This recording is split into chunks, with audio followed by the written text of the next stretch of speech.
another question for you. So we have dogs, cats, hamsters, gerbils, and we call those guys pets. But where did they start from? Where did they come from? What's the history behind those animals?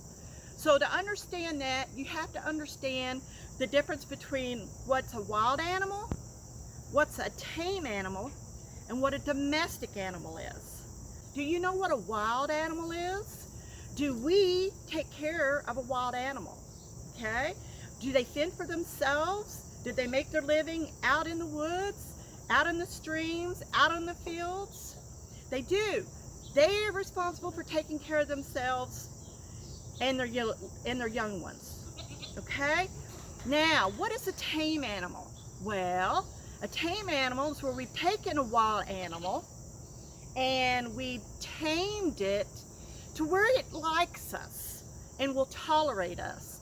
But is it really had a chance to be wild again, then it would revert back to being wild again, okay? So that wildness is always in that animal. Tame or not, it is still a wild animal. But we have worked with it so that it will tolerate us, okay? And can be friendly to us.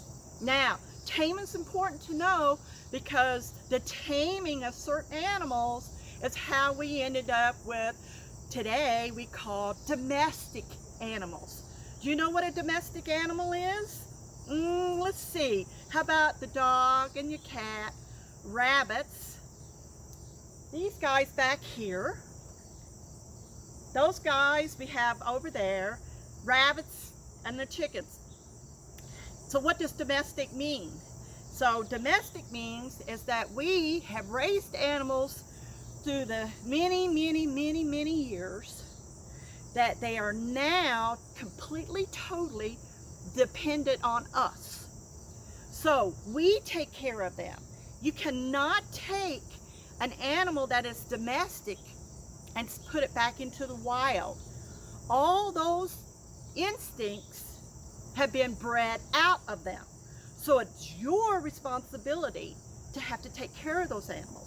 You can't just let it loose and think, oh, it'll be okay, it can take care of itself, because it cannot, okay? So you need to understand. So one time, man was what we called a hunter-gatherer, okay?